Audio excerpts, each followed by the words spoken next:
30 years ago, the movie Friday was released, 1995. I can't believe it's been that long.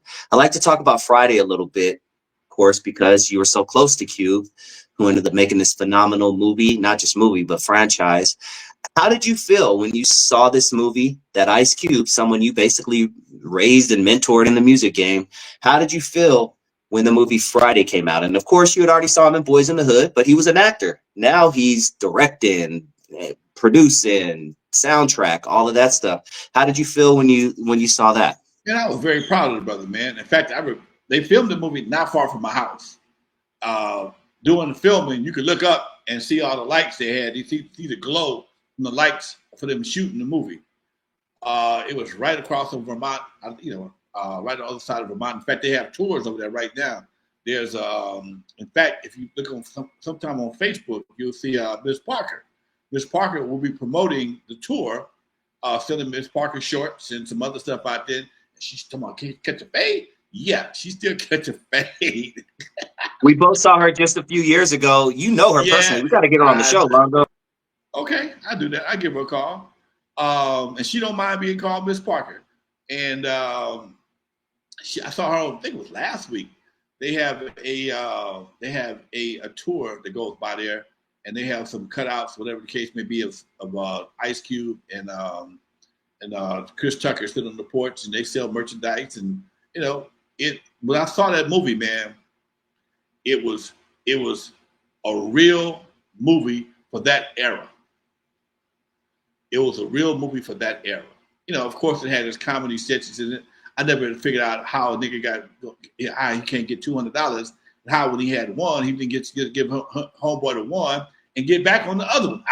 It's easy to borrow 100 than it is to borrow 200, but they stuck with the 200 story the whole damn movie. Smokey had $100, so all you needed was another 100. You could have not got shot at. But again, those stupid ass stories happen in the hood all the time. And to see a cat like Big Worm and Debo, man, I knew guys like that for real. Okay, so it resonated with me, and just to see somebody that I've been involved with be a part of that or do that was very touching moment, man, on the real tip. Now in hindsight, Cube is a all around business. He's a name. He's part of pop culture. He's a damn action star, jumping out of planes and doing kid movies, sliding down sleds with kids and all that. He's an all around.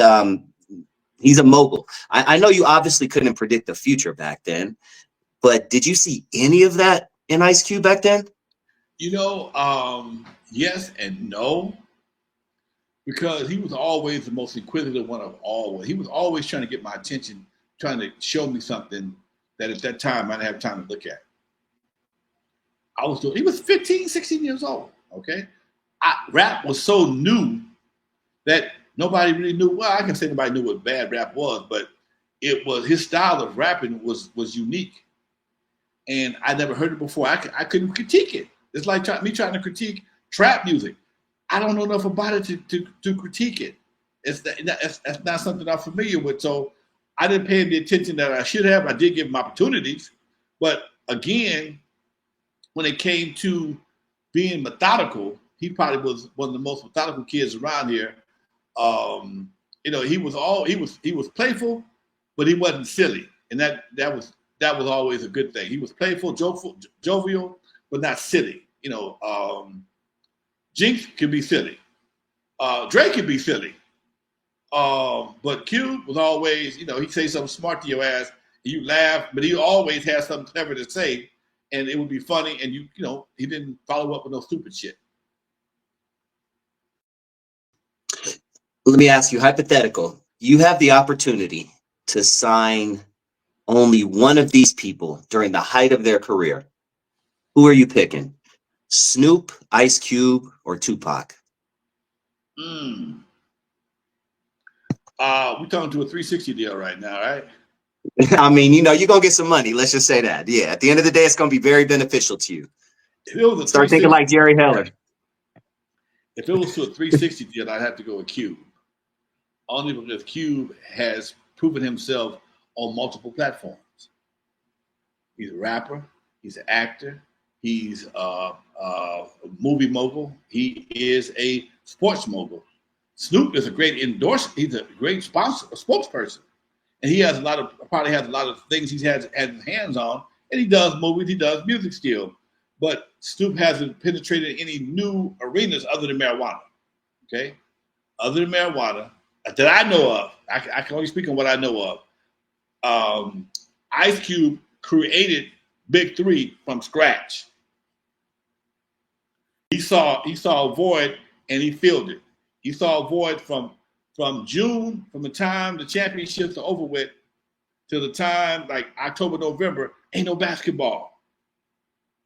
Ain't no basketball. So he didn't want to compete with the NBA. He just wanted to substitute the NBA. Hey, I'm gonna do a 4-month season with X players, 3-on-3. What cats do all the time in the park. That was genius. That was genius. So, and he's still on tour.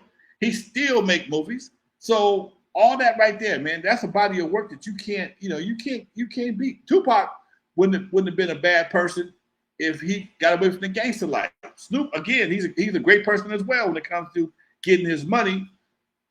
But I haven't seen the same innovation from Snoop that I've seen from Q. Snoop has done movies, he makes records.